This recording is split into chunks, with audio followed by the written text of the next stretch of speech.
Bien.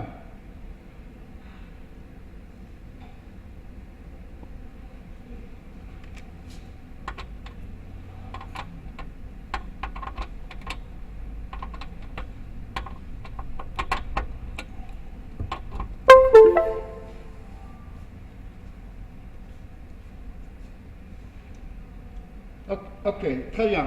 Alors, comme je vous ai dit la dernière fois, au début du cours, que j'ai pas fait en fait, donc j'espère que tout va bien chez vous, pour vous, en cette période de crise. Donc, je profite de cette occasion pour vous inviter donc à respecter les gestes barrières, s'il vous plaît. Donc, conseil de tout le monde, tous effectivement, hein, pour faire face à cette crise. Pour ce qui est du cours, effectivement, donc, ce que j'ai prévu, c'est de vous déposer à chaque fois la séance de la semaine sur la plateforme. Donc, j'espère que tout le monde a consulté la première séance, hein, n'est-ce pas? Et après, effectivement, la séance en présentiel sera enregistrée et vous sera aussi déposée sur la plateforme. Donc, comme ça, hein, voilà, vous n'aurez plus de problème. Et comme je vous ai dit la dernière fois, si jamais problème il y a, on peut organiser effectivement donc, voilà, un enseignement à distance, hein, pour répondre à vos questions effectivement et à vos demandes d'éclaircissement. Ok? Bref, alors pour ce cours, effectivement, donc c'est suite à ce que vous avez vu en écologie en S3, effectivement. Maintenant que vous êtes assez grand quand même, on va essayer de détailler les choses. Et en S3, normalement, vous avez surtout abordé les facteurs, si vous voulez, que ce soit biotique et abiotique, qui déterminent la répartition des animaux ou des végétaux. Ben, pour nous, c'est les animaux. Mais maintenant, effectivement, on va détailler plus les choses. Hein, donc, il vous amener vers l'étude, effectivement, des populations animales. Comment elles répondent, effectivement, ces animaux à la vie dans leur milieu naturel. Hein. Vous voyez? Donc avant d'entamer ceci, je me permets de vous rappeler ce que vous avez vu en S3 rapidement. Donc c'est quoi l'écologie pour vous déjà? Hein? C'est quoi l'écologie pour vous? Qu'est-ce que ça représente? En deux mots, c'est quoi? Ben, c'est l'ensemble des interactions des organismes vivant avec leur milieu de vie, tout simplement. Voilà. Ben, ce sont des choses que vous êtes censé de connaître normalement. Hein. Ces interactions, elles sont de quel type? Quels sont les deux principaux types d'interactions que vous connaissez? Hormis ça, la biotique et abiotique, ce sont surtout effectivement des types d'interactions susceptibles d'être observés entre les animaux, pas entre les animaux et leur milieu. Elles sont de deux types. Il y a des interactions qui sont positives et des interactions qui sont négatif. Exemple d'interaction positive, par exemple, la symbiose, la coopération, le commensalisme. Exemple d'interaction négative, parasitisme, la compétition, la concurrence, la prédation, etc., etc. Voilà, effectivement. Donc, les êtres vivants dans leur milieu, effectivement, pour qu'ils soient là, ils sont obligés d'interagir. Hein, effectivement, vous voyez, c'est ça l'écologie. C'est l'ensemble de ces interactions des animaux ou bien des êtres vivants entre eux, mais aussi avec les conditions de leur milieu. Et ces conditions de leur milieu, c'est ce qu'on appelle les facteurs écologiques, tout simplement. Et ces facteurs écologiques, comme vient de dire votre collègue, ils sont de deux types, biotiques et abiotiques. Là, ce sont des choses que vous êtes censés connaître, effectivement. Voilà. Effectivement, donc, l'interaction des organismes vivants avec leur milieu, donc c'est sous la dépendance des facteurs écologiques. Et la question qui se pose, je l'avais dit l'année dernière en S3, qu'est-ce que vous entendez par un facteur écologique? C'est quoi au juste? Qu'est-ce qu'un facteur écologique pour vous? Allez-y. Hein, c'est le cours de S3. C'est quoi un facteur écologique pour vous? Hein? Voilà la définition, maintenant. La définition. C'est tout élément du milieu, voilà, hein, qui peut agir d'une façon directe, hein, je souligne direct, sur les êtres vivants, au moins durant une phase de leur cycle de développement. Voilà, c'est ça ce qu'on appelle un facteur écologique. Hein, la définition exacte, il est là. et désormais vous êtes censé de la connaître, s'il vous plaît. Ok? Tout élément du milieu susceptible d'agir directement sur les êtres vivants, au moins durant une phase de leur cycle de vie, bien de leur cycle de développement. Exemple de facteur écologique qui répond à cette définition. Allez-y. Exemple de facteur écologique répondant à cette définition. Exactement. Il agit directement sur les animaux et sur les végétaux. Un excellent facteur écologique. Quoi encore? Oui, tout à fait. Ah. Pardon? Les nutriments. Est-ce que les nutriments ils agissent d'une façon directe? Hein? Je ne vois pas, parce que les nutriments aussi, ils varient en fonction de plusieurs facteurs. Vous voyez? Donc ils ne répondent pas à la définition. Est-ce que l'altitude répond à la définition?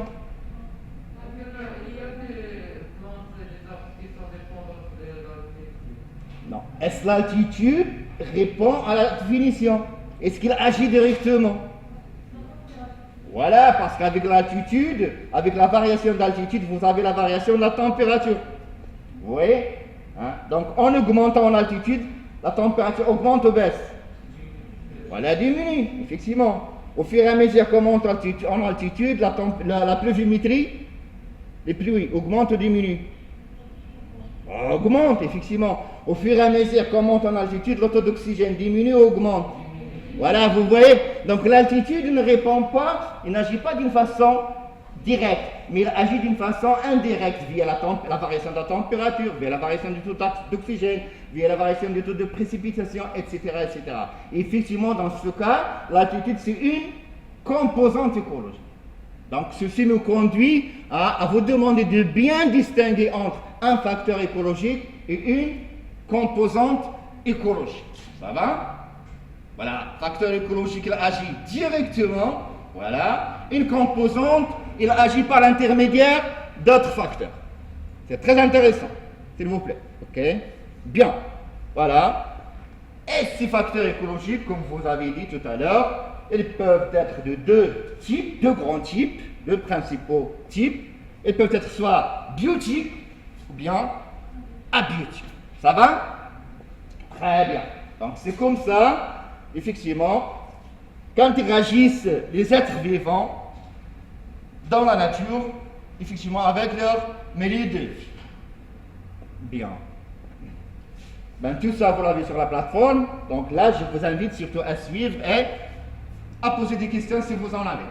Alors, d'une façon générale, dans un milieu naturel, quel que soit, dans tout écosystème, quel que soit le type d'écosystème, voilà. Donc, les trois principaux éléments, voilà, qui constituent ou bien qui régissent cet écosystème de ce milieu de vie sont au nombre de trois. Vous avez des êtres vivants qui y vivent, donc les espèces, c'est ça? Ben, ces espèces, elles occupent une surface bien déterminée, donc l'espace, et normalement, si elles sont là, ces espèces, ces êtres vivants, elles doivent vivre, ils doivent se nourrir, ils doivent trouver des ressources. Donc les trois éléments clés, effectivement, qui définissent un milieu naturel avec sa composante biotique, c'est les espèces, l'espace et les ressources. Par ressources, je veux dire que ce soit les ressources trophiques ou bien les ressources en abri, etc., etc. Très bien. C'est comme ça que ça présente normalement la vie dans tout écosystème naturel. Ok? L'ensemble, si vous voulez, l'ensemble donc de ces trois éléments clés constitue tout simplement ce qu'on appelle la biodiversité. Voilà. Encore la diversité biologique, tout simplement. Et voilà. Et cette biodiversité, maintenant, avec l'explosion démographique, voilà, l'homme, effectivement, l'homme est en perpétuelle interaction avec, voilà, les ressources disponibles. Effectivement. Et donc, le grand menace, maintenant, sur les écosystèmes naturels, c'est l'homme. C'est l'exploitation humaine, d'où, effectivement, cette interaction homme-nature. Et c'est là, effectivement, où on doit faire attention, effectivement, si on veut assurer un développement durable. Hein, effectivement. Donc l'exploitation des ressources naturelles, d'accord pour cette exploitation, mais aussi il fallait l'exploiter d'une façon justifiée, d'une façon raisonnée. Effectivement, donc pour assurer un développement durable de la vie sur Terre, il faut que l'exploitation de la biodiversité par l'homme, ou bien des ressources naturelles par l'homme, il faut que cette exploitation se passe avec, voilà, d'une façon raisonnée. Voilà, il fallait bien gérer ce que vous avez entre les mains. Il faut donc que les équilibres soient respectés. Et par conséquent, il fallait concilier, c'est trouver un compromis entre l'exploitation des ressources, d'accord, et, si vous voulez, assurer un développement durable, effectivement. Et actuellement, la science qui s'intéresse ou bien qui répond à cette question, c'est-à-dire qui répond donc, au développement durable des ressources naturelles, c'est ce qu'on appelle la biologie de la conservation. La biologie de la conservation, c'est une discipline récente, effectivement, c'est une discipline d'écologie, mais récemment, effectivement, apparu et développé, et qui s'intéresse, l'objectif essentiel, c'est la conservation des ressources naturelles afin d'assurer un développement durable. Effectivement, pour entamer cette biologie de la conservation en détail, il fallait tout connaître sur les écosystèmes et sur les animaux, bien les végétaux, bien les organismes vivants. C'est normal. Vous ne pouvez pas conserver si vous ne connaissez rien sur les êtres vivants. Hein? Effectivement, si on vous confie, bien si on vous charge d'entamer la biologie de la conservation d'une espèce animale, vous êtes la première chose à faire, c'est que vous êtes obligé de tout connaître sur cette espèce. Hein? Comment elle se reproduit, comment elle croît, comment elle se développe, comment elle s'active, tout. Hein? Connaître tout sur cette espèce, c'est ce qu'on appelle connaître les traits d'histoire du vie. C'est-à-dire, comment cette espèce elle vit de la naissance à la mort. Comment elle évolue dans le temps et dans l'espace.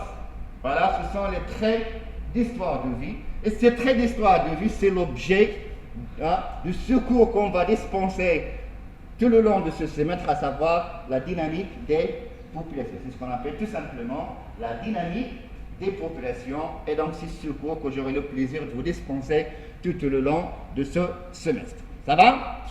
Très bien. Voilà, donc on va entamer le cours module écologie de cette année, c'est la dynamique des populations animales. Spécialité oblige, je vais surtout traiter donc la dynamique des populations animales. Comme je viens de dire, effectivement, dans la nature, dans tout écosystème, si vous voulez, la vie sur Terre, bien les systèmes biologiques, ils sont organisés en quoi? Comment ils sont structurés dans la nature? Ils sont organisés en ce qu'on appelle en population. Elles sont organisées en population. Donc déjà, la question qu'on peut se poser, qu'est-ce qu'une population?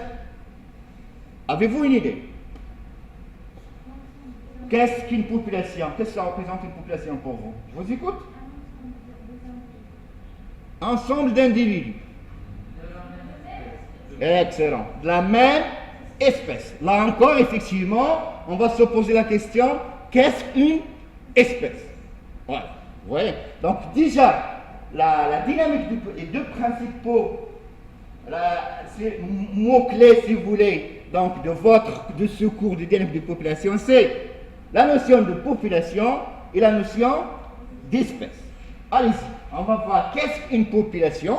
Qu'est-ce qu'une population? Comme vient de dire vos collègues, une population, là vous avez une population de gnous par exemple dans un écosystème savane, tout simplement. Une population, effectivement, c'est une entité biologique, tout à fait, une entité biologique, un ensemble d'individus, effectivement, ensemble d'individus de la même espèce. On va voir qu'est-ce qu'une espèce juste après, voilà, donc déjà bien, voilà, ensemble d'individus de la même espèce, très bien. Et après, ces espèces, en fait, ils vivent dans un endroit bien déterminé, ici une savane, ou encore la mer, en milieu marin, ça dépend donc de la population. Voilà. À un moment donné, nous ne sommes pas tout le temps là. Parce qu'en fait, ça varie dans le temps et dans l'espace. Cette année, ils sont là. Si les conditions sont favorables, ils resteront là. Ben, si jamais, ils doivent chercher ailleurs. Oui, rien n'est figé. Hein? Ok? Et bien sûr, pour qu'ils continuent à vivre, ben, cette population, bien ces individus, ils doivent se renouveler. Parce qu'il y a des individus qui partent et des individus qui arrivent. Qu'est-ce qui assure l'arrivée et le départ des individus? Ou bien le renouvellement d'une population? Le processus, c'est quoi? C'est la reproduction, tout à fait. C'est le renouvellement des individus. Et bien sûr, donc, cette population qui est composée d'un ensemble d'individus de la même espèce, qui vivent dans un endroit bien déterminé, à un moment donné, elle doit se reproduire.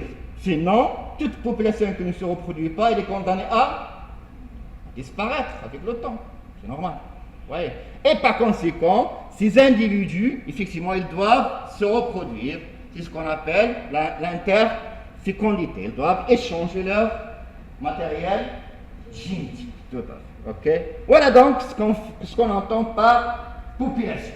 Voilà. Jusque-là, un ensemble d'individus de la même espèce. La question qu'on peut se poser, qu'est-ce qu'une espèce? En fait, c'est ça. Qu'est-ce qu'une espèce? Alors, admettons la définition de la population, voilà, qui répond à ces critères. Maintenant, qu'est-ce qu'on entend par espèce? Ben, il y a beaucoup de controverses depuis le début du XVIIIe siècle. Effectivement, il y a beaucoup de controverses, beaucoup de définitions par les chercheurs. Mais à ce moment-là, bien sûr, malgré les différends, malgré les controverses, à un certain moment, il faut se mettre d'accord. La science, c'est universel, c'est l'échelle mondiale. Donc, les chercheurs sont obligés de se mettre d'accord sur une définition bien précise. Ben, c'est ce qui a été arrivé effectivement. Maintenant, actuellement, et depuis d'ailleurs assez longtemps, la définition la plus admise, la plus précise, la notion d'espèce, elle repose sur deux concepts. Voilà. Donc, pour définir la notion d'espèce, vous avez affaire à deux concepts, ou bien deux approches, et ces deux concepts, ils sont complémentaires, c'est-à-dire que l'un complète l'autre, effectivement. Allez-y, quels sont donc les deux concepts, si vous voulez, définissant la notion d'espèce? On va commencer par le plus ancien vers le plus récent. Ok, très bien. Le premier concept, c'est ce qu'on appelle le concept de l'inné. C'est au début du XVIIIe siècle, effectivement. C'est l'inné, donc, un chercheur allemand qui, pour la première fois, donc, s'est intéressé à la systématique et donc à la définition de cette notion d'espèce. Ben, pour l'inné, au début du XVIIIe siècle, pour l'inné, une espèce, effectivement, comme vous avez dit tout à l'heure, ensemble d'individus très proches. Ensemble d'individus, mais ces individus sont très proches. Par quoi? Par la forme. Nous sommes de la même espèce, nous avons à peu près la même forme. Ok? Donc déjà, voilà. Donc ça commence à préciser les choses. Voilà. Ensemble d'individus, d'accord, mais ces individus doivent être de la même forme. Très bien. Occupent le même habitat. Voilà. Si nous sommes donc la même espèce, si nous avons la même forme, on doit vivre dans le même milieu. Les spécimens, chacun a son foyer. Mais s'ils ont le même mode de vie, alors ces individus, effectivement, de même forme, de même habitat, ils doivent avoir le même mode de vie. Soit ils s'activent la nuit ou bien s'activent le jour. Par exemple, nous sommes des animaux diurnes. On s'active le jour et on se repose la nuit, nocturne, etc., etc.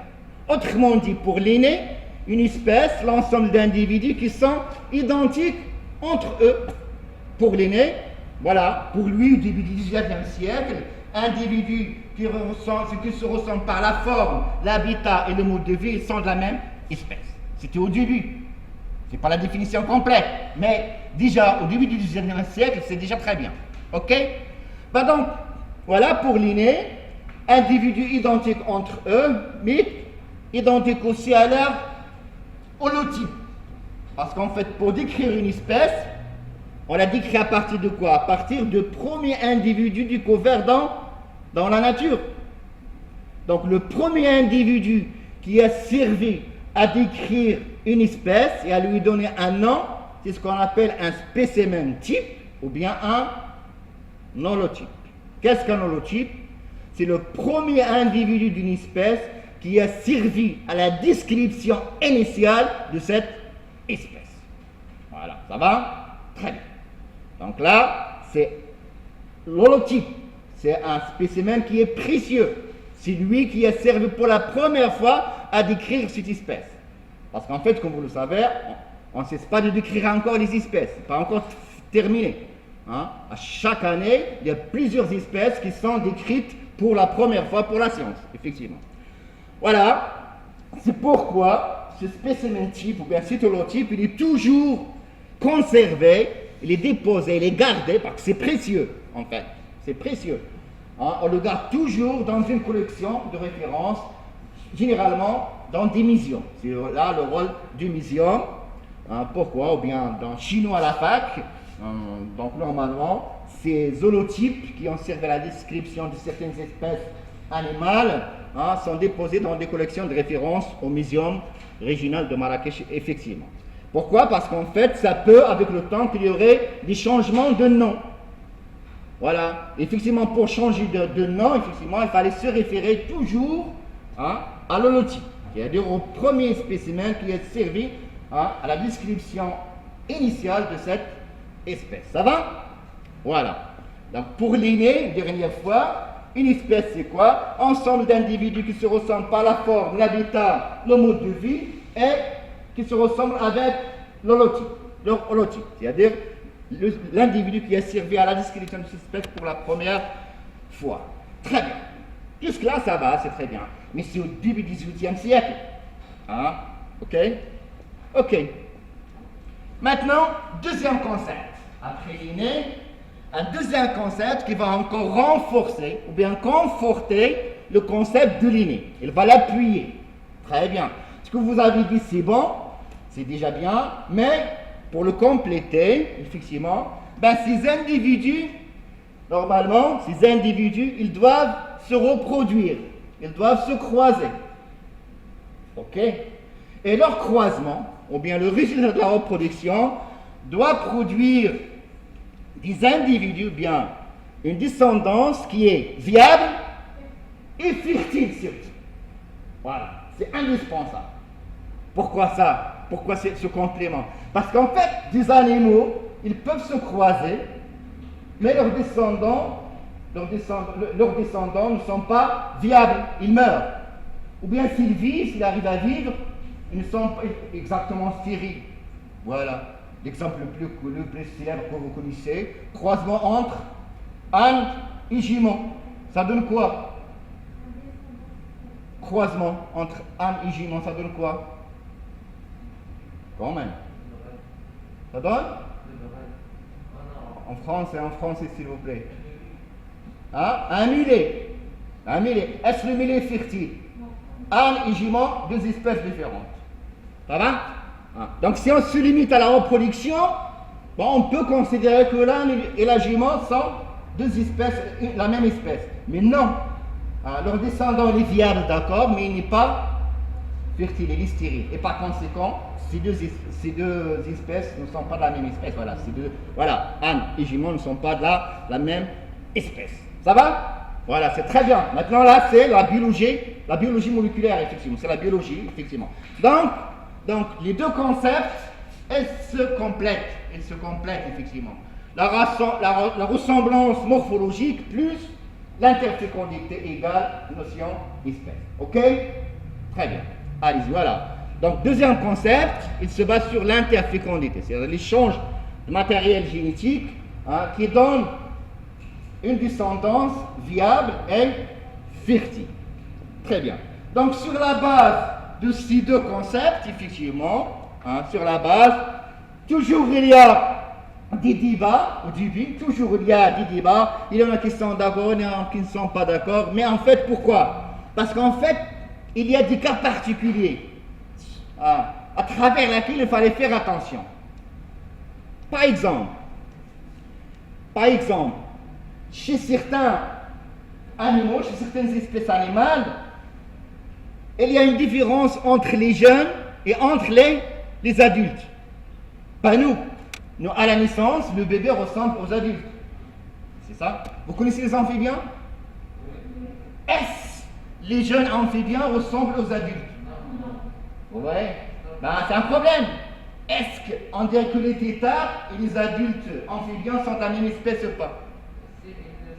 Ils le sont, exactement. Mais en fait, c'est ça la limite. C'est ça, il fallait faire attention. Dans le cas du développement, il y a deux types de développement. En phonétique, on vous a parlé de deux types de développement. Lesquels? Chez les insectes. Excellent. Hétérométabole et holométabole. Hétéro, c'est différent. Les jeunes sont différents. Les adultes, holométabole, holo égale identique, la même, voilà. Les jeunes ressemblent aux adultes, etc. Effectivement, certaines formes juvéniles, les adultes sont différents. Si on ne fait pas attention, on va dire par exemple que les insectes jeunes sont différents des insectes âgés. Désolé, c'est la même espèce. Qu'est-ce qui va nous dire ça? C'est l'interfécondité. D'autre part, dans la nature, effectivement, et en période de reproduction, généralement le printemps, voilà, dans un même milieu, vous pouvez rencontrer des animaux, des individus qui répondent à la définition de Linné. Ils sont de la même forme, le même habitat, mais ils diffèrent par la couleur. Ça peut vous induire à l'erreur. Est-ce qu'ils sont de la même espèce ou pas? Mais en fait, ce n'est qu'une étape temporaire, éphémère. En fait, en période de reproduction, les mâles, pour attirer les femelles, ils se parent de différentes couleurs. C'est ce qu'on appelle la danse nuptiale ou bien la parure nuptiale. Et ces différentes couleurs, elles disparaissent avec la fin de la saison de reproduction.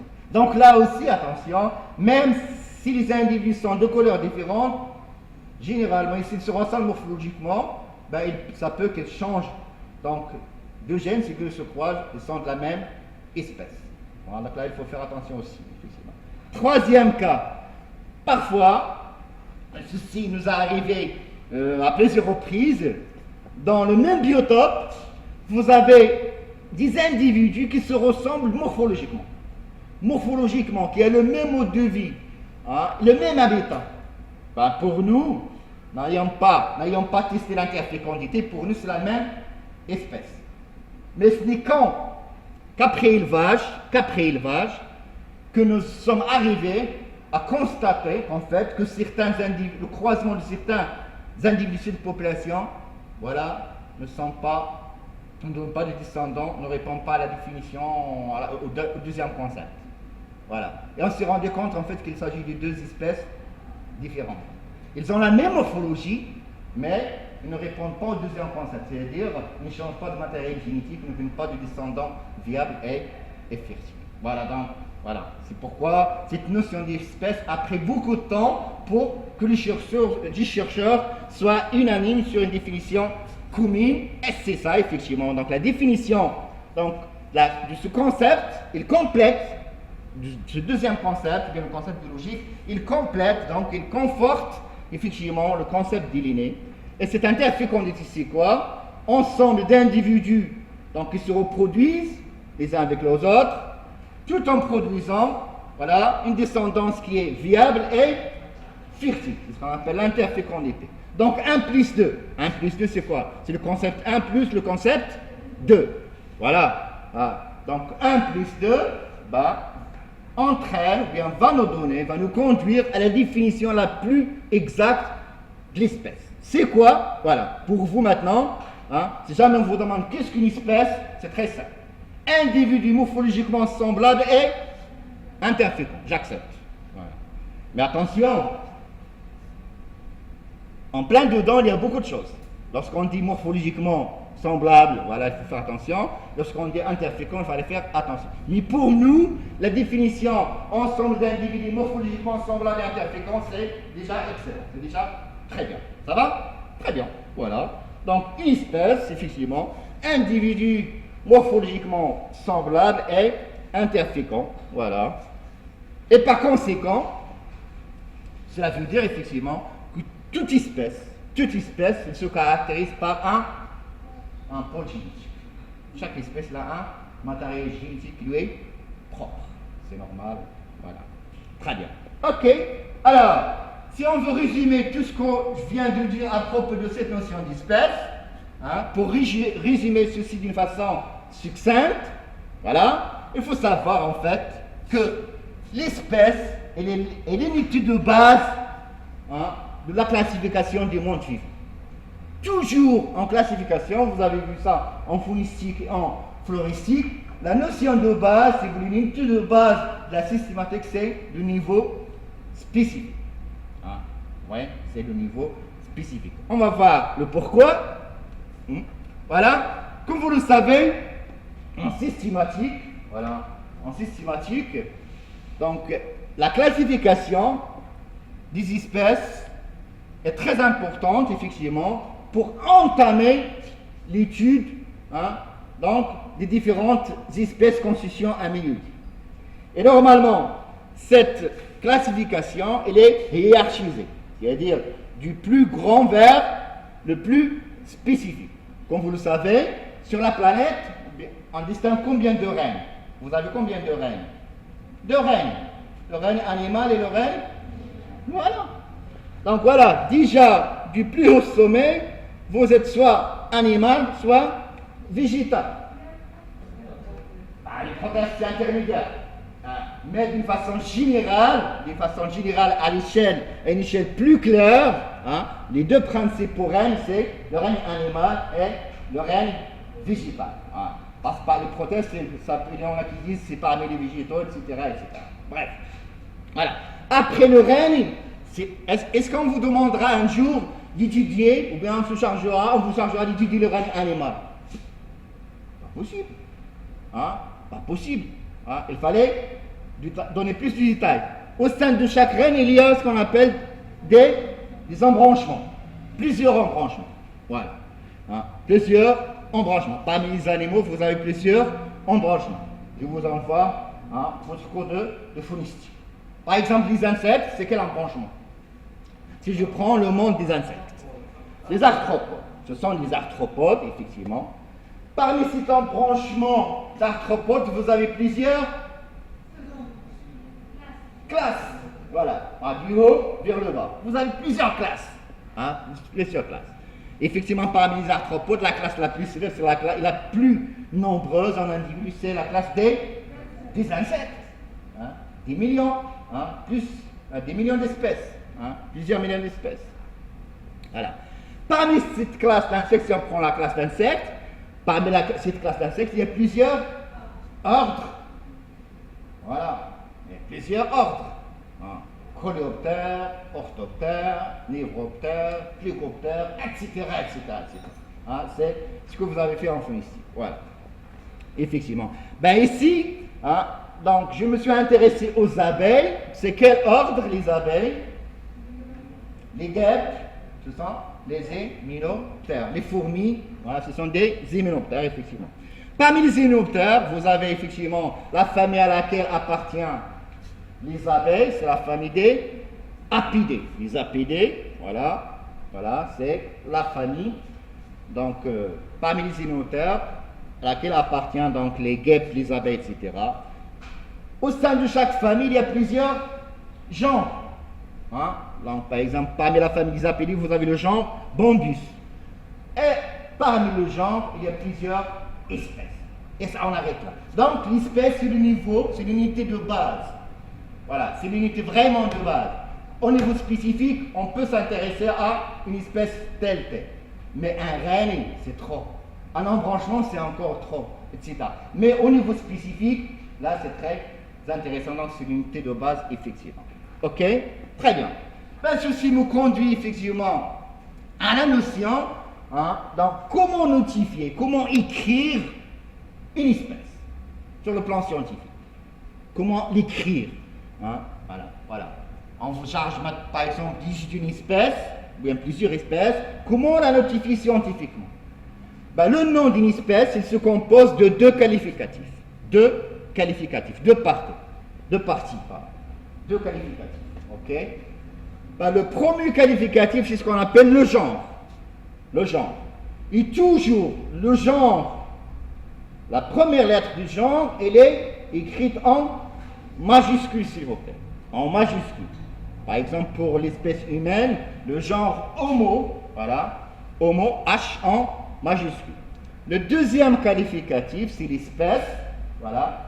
Donc, le deuxième qualificatif, toutes les lettres sont en majuscule. Et donc, pour les spécimens, c'est comment on la notifie? Homo sapiens. H en majuscule. Si vous mettez H en minuscule, je barre.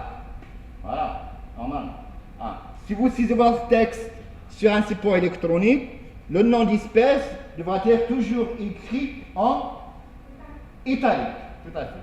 C'est sûr, si vous utilisez votre texte sur un support, sur une version papier, sur papier, il fallait le souligner.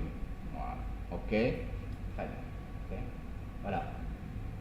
Comment notifier le nom d'espèce? Voilà, deux qualificatifs. C'est ce qu'on appelle la classification binominale. Deux qualificatifs. Exactement. Voilà. Donc le nom du genre toujours en majuscule. Voilà. En italique, c'est support électronique ou bien à souligner, c'est vous écrivez, vous utilisez votre sur une version papier. Ok? Est-ce qu'on arrête là? Est-ce que c'est bon? Le nom d'espèce, il est complètement écrit, à votre avis? Tout à fait. Parce que derrière toute espèce, il y a un chercheur. Et toutes les espèces ne sont pas décrites la même année. On continue encore à décrire depuis des siècles et on continue encore à écrire. Donc normalement, ce nom, genre et espèce, il devra être suivi par le nom de l'auteur qui a décrit l'espèce, séparé par une virgule de la date d'inscription. Voilà, donc il fallait ajouter à ceci le descripteur, bien le chercheur qui a décrit pour la première fois cette espèce, séparé par une virgule de la date d'inscription. C'est très intéressant. Ok? Et par conséquent, qui c'est qui a exigé, si vous voulez, ces conditions, cette notification?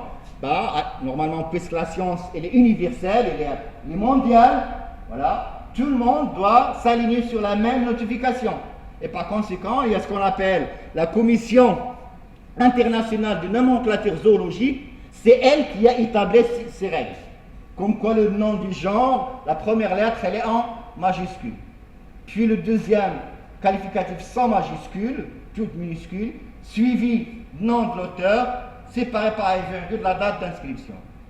Voilà, c'est cette commission internationale qui est universelle qui a imposé cette notification. Et par conséquent, donc, cette nomenclature binomiale, par exemple si on prend l'espèce humaine, comment notifier l'espèce? C'est comme ça. Voilà. Homo sapiens, le premier auteur qui a décrit l'espèce humaine, c'est Linné.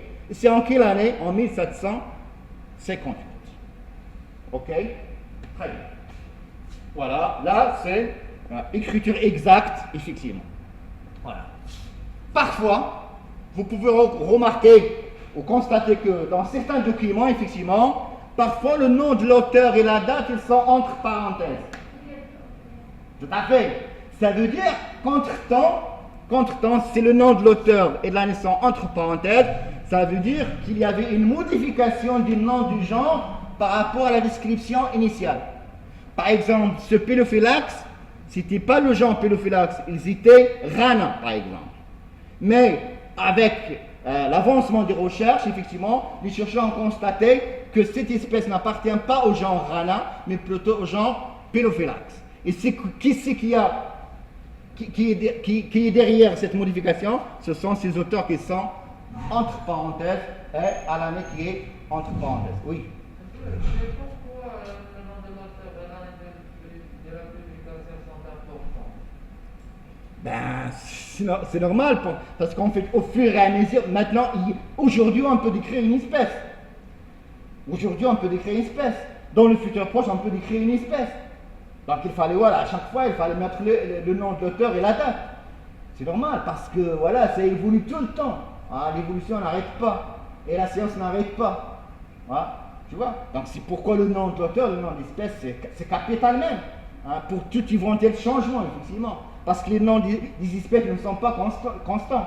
Ça peut changer, effectivement, d'une année à l'autre, d'un chercheur à l'autre. Voilà. Hein, c'est avec l'évolution de la science. C'est très intéressant. Et le nom de l'auteur est la date d'inscription. Ah, bah, si on ne fait pas de date, bah, ça reste inconnu, quoi. Ah, ça reste incomplet. Non, pas du tout. Hein, parce que la science, elle est en perpétuel développement et en perpétuel avancement. Ok? Très bien, voilà. Maintenant que vous avez défini donc la notion de population, la notion d'espèce, comment notifier le nom d'espèce, c'est très intéressant. On va passer effectivement à un petit détail sous forme d'une petite remarque, par exemple, au sein d'une même espèce. Au sein d'une même espèce, hein, qui répond donc aux deux concepts, et le concept liné et le concept donc biologique, vous pouvez constater que d'une région à l'autre, il y a une différence de taille, par exemple.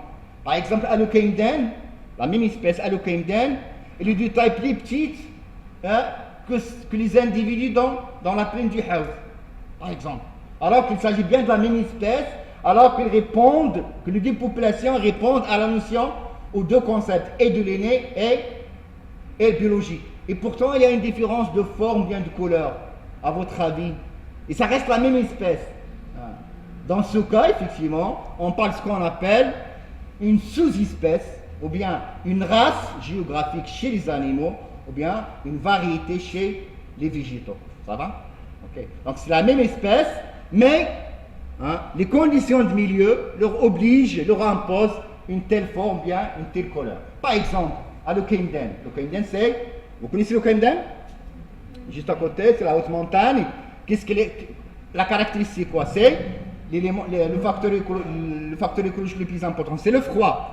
Voilà, donc les animaux, ils doivent s'adapter au froid, effectivement. Donc ils doivent absorber le minimum de radiation solaire. Et pour absorber les radiations solaires disponibles, ils sont obligés d'atteindre quelle couleur, ou bien d'acquérir, d'avoir quelle couleur. Désolé. Qu'est-ce qui absorbe le plus de radiation? La couleur blanche ou noire? La blanche réfléchit. Ben, j'ai dit qu'est-ce qui absorbe, je n'ai pas dit réfléchir. C'était une différence. C'est le noir ou bien le foncé. Donc, en haute montagne, effectivement, les individus sont de couleur foncée. Pourquoi? Parce qu'ils doivent absorber les radiations solaires qui sont là. Par contre, en plaine, la chaleur ne manque pas. Il y a un excès. Ben, effectivement, les animaux doivent réfléchir une partie. Quelle couleur doivent acquérir, doivent avoir? Qu'est-ce qui réfléchit? Voilà, une coloration blanche. Vous voyez? Donc, tout en restant la même espèce. Vous voyez? Oui. Pourquoi les autres couleurs sont blanches? Ben voilà, effectivement. Voilà. La couleur blanche, ça dépend de leur capacité d'adaptation. Même s'il arrive à s'adapter, c'est pas la peine qu'il acquiert la coloration foncée. Tu vois? S'il arrive à s'adapter. Mais les animaux qui n'arrivent pas à s'adapter, ils sont obligés. Parce que c'est pas une règle générale. C'est pas toutes les espèces de haute montagne sont de couleur foncée. Non. Ça dépend de leur capacité adaptative.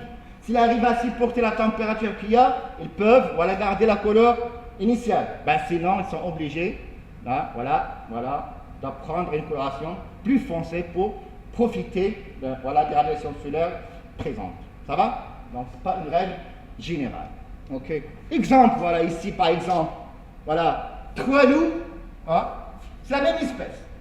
L'espèce c'est Canis lupus. Mais des couleurs différentes.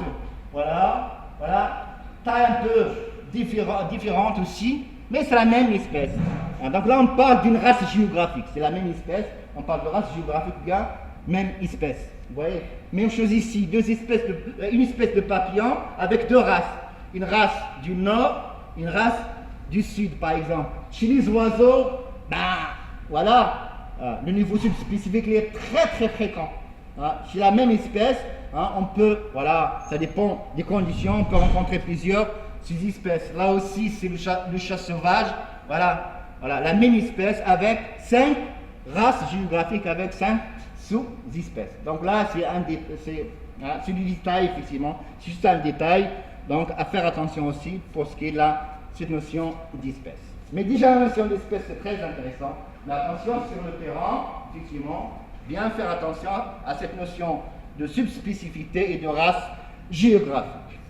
Ok? Excellent. Voilà. En résumé, pour résumer ce qu'on vient de voir, donc vous êtes d'accord que les systèmes biologiques dans la nature, hein, dans tout milieu naturel, hein, les systèmes biologiques, par système biologique je veux dire, hein, être vivant et les conditions de leur milieu. Voilà, ce sont les systèmes biologiques. Ben, les systèmes biologiques, ils s'organisent en population. Qu'est-ce qu'une population? Individus de la même espèce, morphologiquement semblables et interféconds, qui vivent dans un milieu donné, à un endroit bien déterminé. Donc là, c'est une définition qui est plus précise encore. Donc là, la population, effectivement. Est-ce que ces individus, ils sont inertes dans leur milieu? Est-ce qu'ils sont inertes? Est-ce qu'ils sont inertes? Ils font rien? Ils croisent les bras? Est-ce qu'ils sont inertes? Et ils interagissent normalement. C'est ça, ils ne sont pas inertes, ils interagissent. Ben, ces individus de la même espèce qui constituent ces populations, ils communiquent entre eux, ils interagissent. Hein, vous voyez? Ils se reproduisent, ils échangent leur matériel génétique. Vous voyez? Ils entrent en concurrence. Voilà.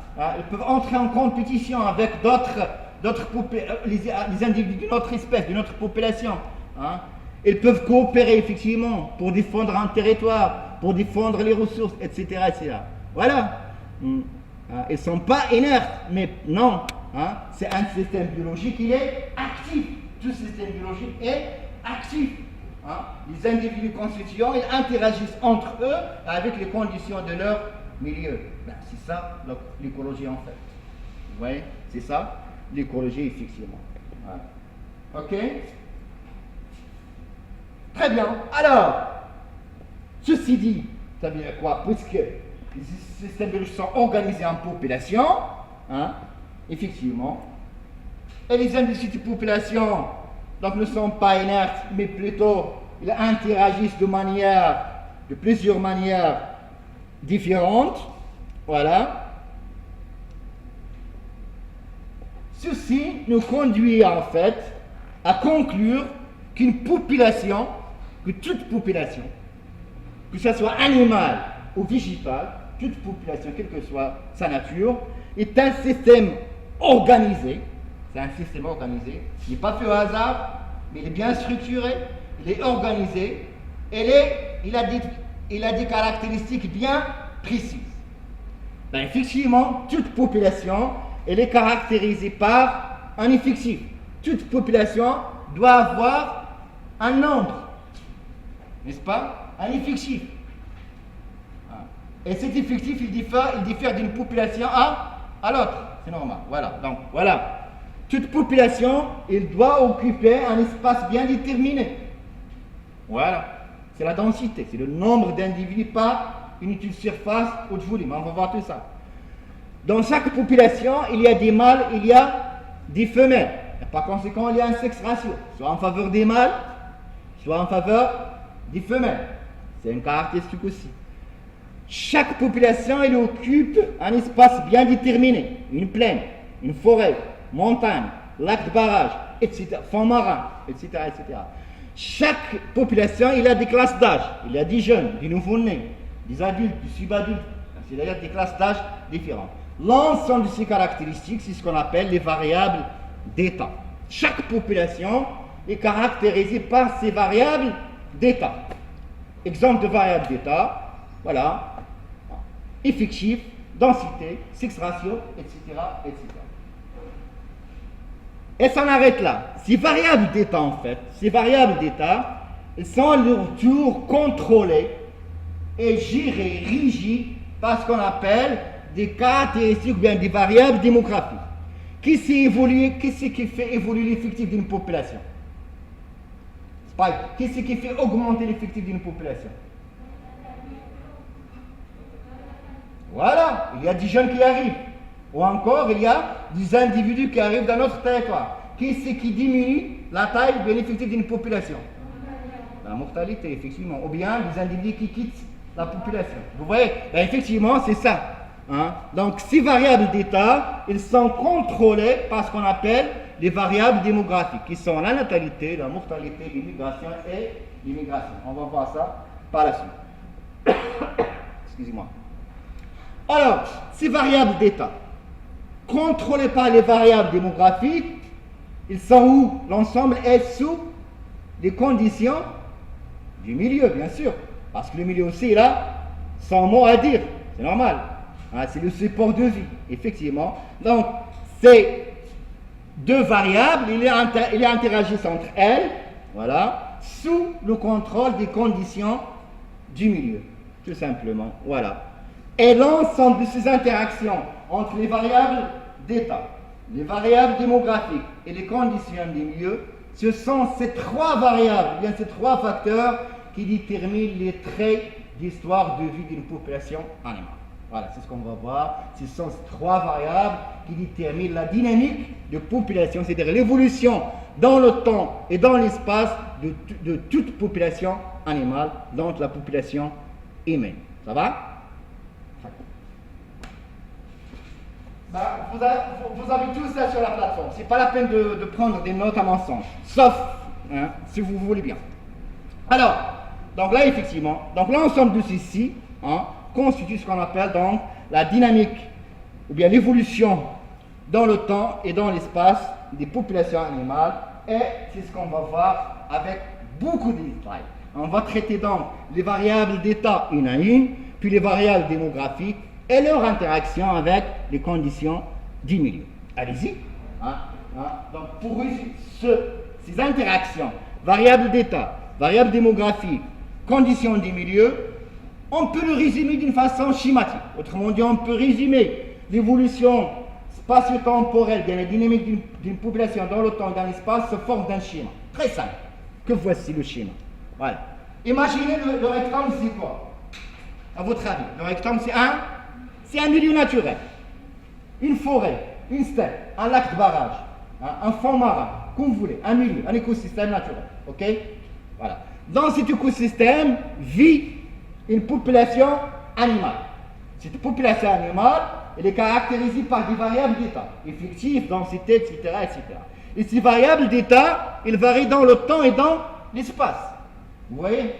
Qu'est-ce qui les fait varier? Qu'est-ce qui les fait varier?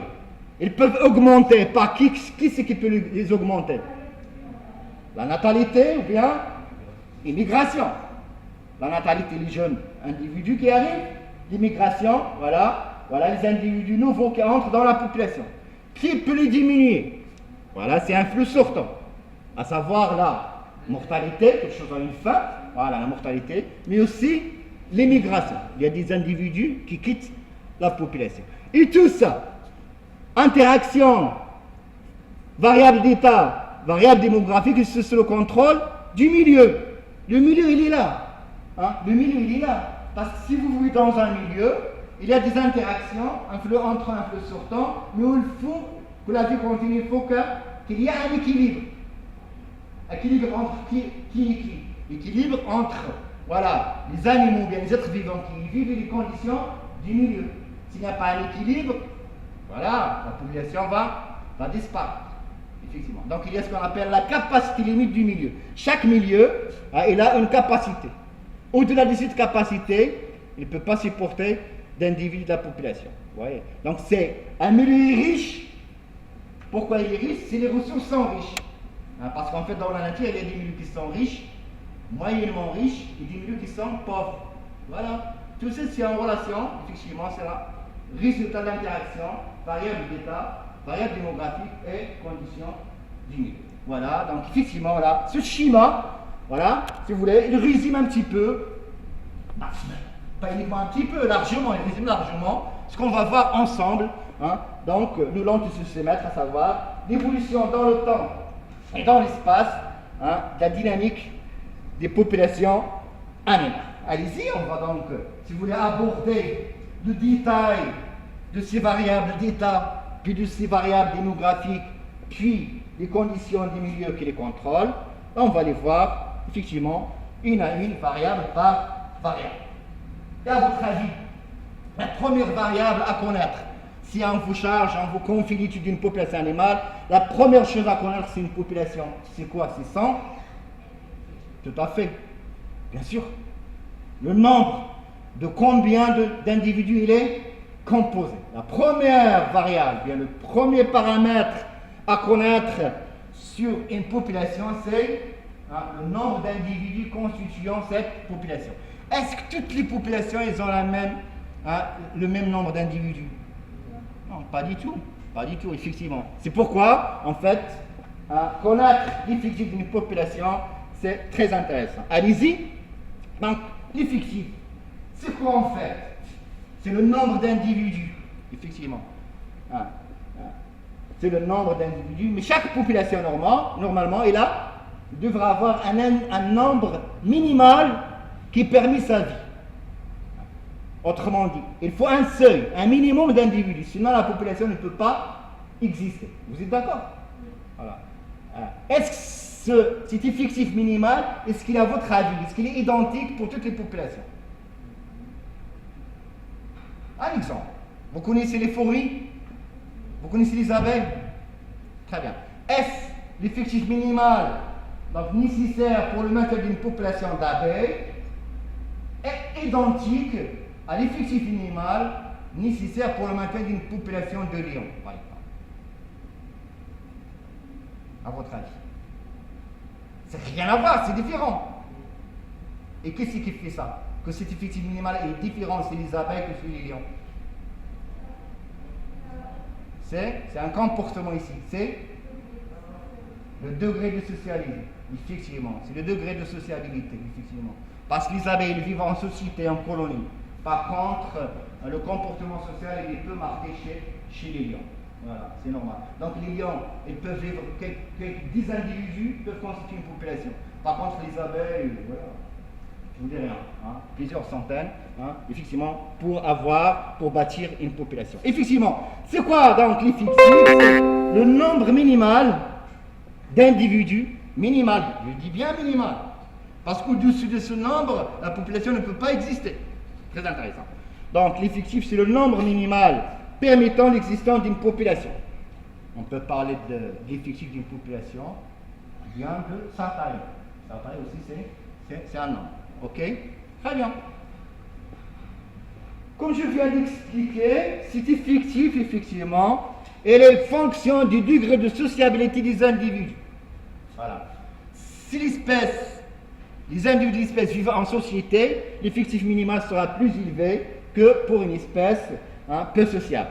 Plus élevé dans le cas d'une espèce à comportement social marqué, le cas des abeilles, que dans le cas d'une espèce à comportement peu ou pas social, le cas des lions, des loups, des grands mammifères, d'une façon générale.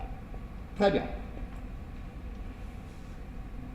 On peut le définir. Est-ce que vous pouvez le définir d'une façon exacte? Est-ce qu'à votre avis, on peut compter dans la nature, on peut compter les individus d'une population un à un? Ben, ici, je peux. Ici, supposons l'envie un milieu naturel, population humaine, ben là, je peux les compter. Je peux compter le nombre. Vous y êtes? Pourquoi en fait? Parce que l'espace, il est limité. Voilà. Les individus sont suscités, donc on peut les voir en l'œil nu. Vous voyez? Par contre, dans la nature, est-ce que ces conditions sont réalisables? Pas du tout, c'est pas évident. Donc on peut les définir d'une façon, soi-disant exacte, dans le cas des populations d'animaux sédentaires. Si jamais vous avez une population dont les individus sont fidèles à leur milieu, c'est-à-dire qu'ils se dépassent peu. On parle d'animaux qui sont sédentaires. C'est-à-dire qu'ils sont tout le temps là, ils ne migrent pas. Là, vous pouvez les compter, mais avec beaucoup de noms précis. Déjà. Ces animaux sédentaires Si vous voulez vraiment avoir une mission effective, il fallait qu'il occupe un espace bien déterminé. Une steppe, par exemple, bien une savane, bien un parc. Donc vous connaissez les dimensions et la superficie. Ce n'est pas toujours réalisable dans la nature. Voilà. Échange avec les populations voisines sont rares. Si vous voulez avoir une idée pertinente sur l'effectif, il ne faut pas que les animaux arrivent des populations voisines. Dans la nature, ce n'est pas toujours évident. C'est difficile à réaliser ces conditions. Autrement dit, l'effectif d'une population est difficile à définir dans la nature. Elle est très difficile. Que faire, à votre avis? Est-ce qu'on arrête là? Il fallait trouver une alternative. Lorsqu'effectivement, l'effectif de la population est très difficile à définir, notamment dans le cas des espèces à large répartition. Par exemple, une espèce qui s'étend depuis le Camden jusqu'à le littoral dans la région de Safi. Comment compter c'est très difficile. Alors, on ne peut pas parler d'effectifs, effectivement. Si une espèce, effectivement, est largement répartie, donc au lieu d'essayer, de tenter de définir son effectif, ou bien de déterminer son effectif, on estime sa densité. On va estimer la densité. Et de compter les individus un à un, c'est très difficile, notamment pour les espèces à large répartition. Dans ce cas, on va entamer un autre paramètre, une autre variable, à savoir, lorsque la définition et la détermination de l'effectif est impossible, c'est pas grave, on va remédier à la situation par essayer d'estimer la densité. Donc ceci me conduit au deuxième paramètre, ou bien deuxième variable, voilà, dit à connaître, c'est la densité. C'est quoi la densité pour vous? C'est quoi la densité? La définition. La densité, d'une façon générale, c'est le nombre d'individus par unité de surface ou bien de volume. Donc là déjà vous avez la limitation d'espace ou bien de volume. Espace lorsqu'il s'agit d'un milieu terrestre, volume lorsqu'il s'agit d'un milieu aquatique. Ou bien marin. Marin, c'est ça, effectivement. Vous voyez? Ok? Donc c'est quoi la densité? C'est le rapport entre le nombre d'individus que vous avez compté dans l'espace que vous avez déterminé par rapport à la surface ou bien la superficie de votre milieu. Ça va? C'est le nombre d'individus par unité de surface. Cette surface, c'est quoi l'unité? Kilomètre carré, hectare.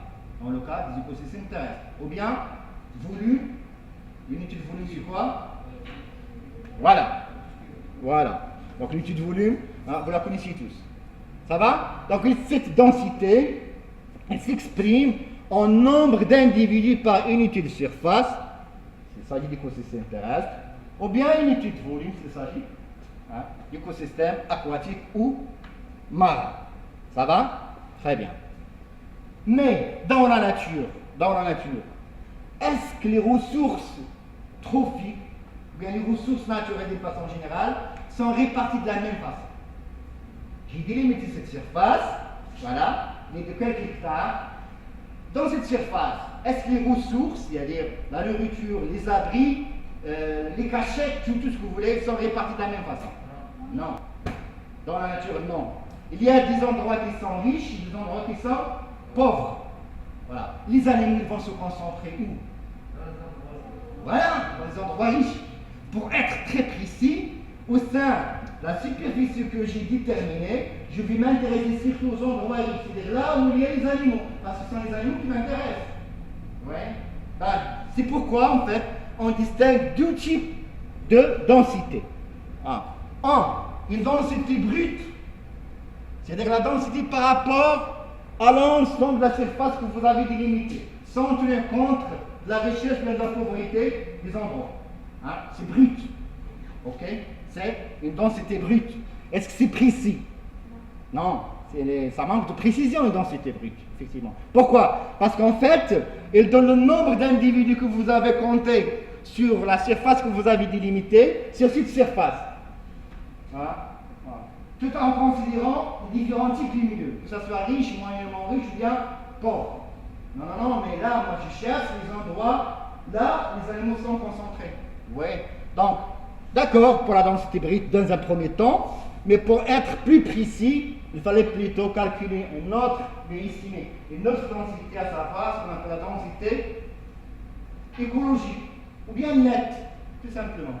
Nette. Dans ce cas, cette densité, elle reflète le nombre d'individus sur la surface exploitable, c'est-à-dire sur la surface là où il y a les animaux. Vous voyez? Donc c'est le rapport de l'effectif N d'une population à la surface exploitable. Donc vous avez une superficie. Au sein de cette superficie, vous pouvez calculer la densité brute qui reflète le nombre d'individus par rapport à l'ensemble de la surface, quel que soit donc la richesse des endroits, mais ça reste peu précis. Ça reste peu précis comme détermination, comme estimation. Pour plus de précision, il fallait se limiter aux endroits, c'est-à-dire là où il y a les animaux, et donc vous êtes censé estimer la densité écologique de la densité nette qui correspond au nombre d'individus par rapport à la surface exploitée, c'est-à-dire uniquement les endroits riches. Ça va? Très bien. Alors, maintenant la question qu'on peut se poser, comment estimer cette densité? Très bien. On est d'accord sur les deux définitions, mais maintenant, la question qui se pose, comment estimer cette densité? Allez-y, vous êtes chargé de suivre la dynamique d'une population animale. Vous avez essayé là de tenter de calculer, de déterminer l'effectif, c'est pas évident. Vous avez entamé l'estimation de la densité. Très bien. Voilà, alors, comment l'estimer? Il y a plusieurs méthodes. Allez-y, on va voir ça. Donc, effectivement, il y a deux principales méthodes pour estimer la densité. Deux principales méthodes. Il y a une méthode qui est exhaustive, soi-disant précise, vraiment précise, c'est-à-dire qui correspond au comptage des individus un à un par rapport à une superficie déterminée. Puis vous avez une méthode par échantillonnage. Et c'est la méthode la plus plausible, la plus logique. Ok? Voilà. Donc deux types. Exhaustive, c'est-à-dire précise, c'est-à-dire compter les individus un à un, c'est pas toujours évident. Sinon, vous allez faire des échantillons, plusieurs échantillons, la moyenne, et voilà votre estimation. Ok. Alors, pour la méthode exhaustive, c'est faisable. C'est faisable, effectivement. Pour compter les individus un à un, comme j'avais dit tout à l'heure, il fallait les voir. Déjà, il fallait les voir. Est-ce que dans la nature, vous pouvez compter des araignées, des fourmis? Non, vous pouvez compter peut-être des lions, des loups, des gros mammifères, des gnous. Vous pouvez les compter. Mais là encore, c'est pas évident. Pour les compter, il faut que soit accessible visuellement.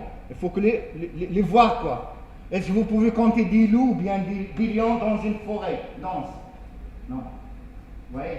Donc déjà, pour cette méthode exhaustive, il y a des conditions. Déjà, il faut que les individus soient accessibles à l'œil nu, c'est-à-dire visibles. Et pour qu'ils soient visibles, il faut qu'il y ait une grande taille. Et même avec une grande taille, pour les voir, il fallait que leur milieu de vue soit ouvert, mais pas fermé. Il faut que leur milieu de vue soit une prairie, une savane, pas une forêt dense. Vous voyez, afin qu'on puisse les compter. Effectivement, cette méthode, effectivement, consiste à dénombrer tous les individus d'une population, voilà, dans une surface bien délimitée, effectivement. Technique difficile à appliquer, effectivement. Pourquoi? Parce qu'il faut que la taille des animaux soit suffisamment grande, effectivement, et il faut que ces animaux vivent dans un milieu ouvert, effectivement. Voilà. Et ça, exemple de tentative de cette méthode, maintenant avec l'évolution de la technologie, effectivement, avec le numérique, effectivement. Et si votre budget est conséquent, si vous pouvez avoir un avion pour faire ces recherches, effectivement, il y en a, par exemple, qui possèdent un avion, et cet avion volant avec des appareils photo numériques, ils prennent des photos, du cliché, l'avion qui vole à basse altitude, ici, par exemple, sur des antilopes, et prendre des photos. à chaque fois, plusieurs photos. Avec le numérique, vous pouvez prendre ce que vous voulez comme photo. Et en rentrant chez lui au laboratoire, voilà, l'impression de ces photos et essayer de compter les individus. Voilà. Ben, c'est faisable dans les parcs nationaux, ben, en Afrique, Tanzanie, etc. Mais ça reste peu pertinent, hein, quand même, peu pertinente comme méthode quand même. Là aussi, les GNU avec des photos à chaque fois, voilà, on peut prendre des photos à l'aide d'un avion volant à basse altitude, mais ça reste quand même, on peut avoir une idée. Hein, ça peut avoir une idée. Exemple, ici, là, vous avez un document photographique. Là, donc, c'est plusieurs prises de photos, effectivement, à partir d'un avion volant à basse altitude, en rentrant au laboratoire. Et là, vous pouvez faire, voilà, effectivement, vous pouvez compter, donc, voilà, les lots de votre population, hein, et faire la somme. Mais c'est un travail qui est fastidieux, hein, et pas applicable pour toutes les espèces animales. Vraiment, il faut que les animaux soient de grande taille, dans un milieu ouvert. Et même si elles sont dans un milieu ouvert, il faut qu'elles soient à approche facile. Il ne faut pas que les animaux soient farouches, etc. Autrement dit, cette méthode exhaustive reste peu applicable dans la nature. Et la méthode la plus applicable et la plus correcte, c'est la deuxième méthode, à savoir la méthode par échantillonnage. C'est ça. Là, c'est le sérieux, effectivement. Donc, la deuxième méthode la plus fréquemment utilisée pour l'estimation de la densité d'une population animale dans la nature, c'est la méthode par estimation de la densité par échantillonnage. Là encore, vous avez trois cas. Soit votre échantillonnage s'adressera directement aux individus de la population, voilà, aux individus de la population. Est-ce que c'est toujours possible? Est-ce que c'est toujours possible de s'adresser directement aux individus de la population? Voilà. Il y a des animaux qui sont à approche difficile, vous ne pouvez pas leur approcher. Il y a des animaux qui s'activent la nuit, nocturne. Qu'est-ce que vous allez faire? Vous voyez? Donc là, bref, méthode directe, donc s'adresser aux animaux. Si ce n'est pas possible de s'adresser directement aux animaux, le cas des espèces à approche difficile, bien le cas des espèces nocturnes, ben, on doit s'intéresser à quoi? À leurs traces. Ces animaux à approche difficile ou bien nocturne, et ils laissent des traces. On peut s'intéresser à leurs traces, à leur abri, effectivement. Le cas des oiseaux, par exemple, on peut s'intéresser au nid, pour qu'on puisse avoir une idée sur la densité. C'est les traces laissées par ces animaux qui s'envolent à notre approche, ou bien qui sont nocturnes, par exemple. Ben sinon, si ni la méthode directe, ni la méthode indirecte n'est pas possible, la troisième méthode, la plus couramment utilisée, la plus juste et qu'on utilise encore actuellement, pas uniquement nous, mais par les scientifiques, c'est ce qu'on appelle la méthode par capture, marquage, recapture ou bien serre. Okay? On va passer rapidement les trois méthodes, rapidement. Alors, la méthode directe, je vais m'adresser aux individus de la population. Si possible, dans certains cas, voilà, c'est possible dans certains cas, consiste donc à un comptage direct des individus. Hein, vous prenez plusieurs échantillons, par exemple, 1 mètre carré, hein, vous êtes sur le terrain, hein, vous avez un fil, par exemple, avec 10 piquets, et vous faites un quadrat, un carré. Hein, vous délimitez un carré, voilà, et vous comptez tous les individus qui sont là. Okay. Un échantillon, deuxième échantillon, troisième, en respectant l'intérêt de votre milieu, vous faites une moyenne. C'est fastidieux là encore, mais c'est possible. Voilà. C'est possible, effectivement. Donc la méthode dans ce cas, s'adresser directement aux animaux. La méthode la plus fréquemment, la plus couramment utilisée, c'est ce qu'on appelle la méthode des quadrats. Ou bien la méthode des carrés latins. On vous a parlé en histoire du quadrat, la méthode des quadrats et du carré latin? Non? Ça devrait être. Bref, voilà. Par exemple, dans un milieu, voilà, où il y a une prairie, par exemple, une strate herbacée, voilà, avec un carré, voilà, je délimite un carré, d'un mètre carré de côté, d'un mètre, voilà, un mètre carré, effectivement, ou bien 2 mètres carrés, comme vous voulez, voilà. Si vous êtes, par exemple, dans l'eau, voilà, toujours vous délimitez une surface, hein, au bord de l'eau aussi, voilà, hein, et vous comptez les individus. Donc là, vous allez accéder à tous les individus qui sont dans ce carré, parce que c'est faible superficie. Donc vous pouvez la prospecter effectivement, comme il fait le monsieur là, voilà. Donc vous pouvez commencer la prospection de l'extérieur vers l'intérieur, et voilà, récolter tout ce que vous voyez. Un, vous le mettez dans un bocal. Vous allez faire plusieurs échantillons. Par exemple, ici dans cette forêt, voilà, plusieurs échantillons. Ben, c'est normal, pour que vous ayez une idée sur voilà, la réalité, il fallait avoir une moyenne. Une moyenne qui reflète la réalité. Et donc, plusieurs échantillons. Voilà. Et comme ça, vous pouvez voir. Là encore, c'est fastidieux quand même. C'est fastidieux. C'est pas facile à réaliser. Mais c'est faisable. Maintenant, ben là, c'est le cas où les individus sont accessibles. On peut compter les araignées qui sont dans le carré, bien les insectes qui sont dans le carré, etc., bien les cloportes qui sont dans le carré. Mais lorsque les individus ne sont pas accessibles, voilà, donc la méthode indirecte, voilà, on va s'adresser ou bien s'intéresser aux traces laissées par ces animaux. Par exemple, les terriers, les animaux qui vivent dans des terriers, ou bien les animaux qui vivent dans des nids, le cas des oiseaux. Effectivement, on peut compter le nombre de nids pour avoir une idée sur le nombre d'oiseaux qui vivent dans notre falaise ou bien dans le milieu en question. Tout à fait. Et si vous avez une falaise terreuse, voilà, par exemple, on va s'adresser à une population d'hirondelles, par exemple. Voilà, là vous avez ces oiseaux qui vivent au niveau de falaises, ils creusent des terriers, voilà. Là ici des terriers, effectivement, plusieurs terriers. Donc déjà on peut compter le nombre de terriers. Ce sont des traces de ces hirondelles. Ok. Voilà. À votre avis, chaque nid ici, chaque nid correspond à combien d'individus?